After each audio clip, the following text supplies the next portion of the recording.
গত 18 ও 19 জুলাই ব্যাপক সহিংসতা চালানো হয় প্রাচ্যের ড্যান্ডি নারায়ণগঞ্জে। ভাঙচুর, লুটপাট ও অগ্নিসংযোগ করা হয় জেলার গুরুত্বপূর্ণ সরকারি স্থাপনায়। হামলাকারীদের হাত থেকে রক্ষা পায়নি কলকারখানা ও ব্যবসা প্রতিষ্ঠান।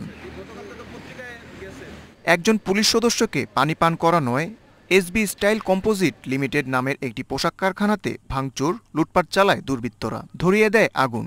এতে নিঃস্ব হয়ে যান ব্যবসায়ীরা।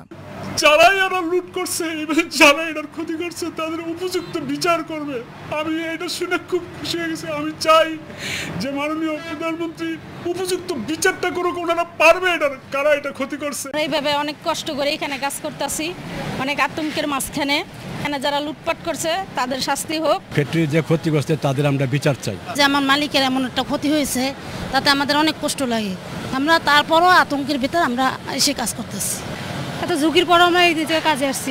নারায়ণগঞ্জের নাশকতার সাথে জড়িতদের কঠোর শাস্তির হুঁশিয়ারি দেন নারায়ণগঞ্জ 4 আসনের সংসদ সদস্য AKM শামীম ওসমান। যারা যারা জঙ্গিদেরকে আশ্রয় দিয়েছে এবং এই ঘটনাগুলি করতে সহযোগিতা করেছে, আমরাও তাদেরকে মুক্তিযোদ্ধারা যেভাবে ফাইন্ড আউট করেছে, ইনশাল্লাহ আমরাও তাদেরকে মুক্তিযোদ্ধা সন্ত্রাসী হিসাবে ফাইন্ড আউট করব এবং যা করার দরকার তাই করব এবং প্রতিশোধ না, শুধু প্রতিঘাত করব। নারায়ণগঞ্জে সহিংসতার ঘটনায় 9টি মামলা দায়ের করা হয়েছে। Sheikh Fahim, Asian television.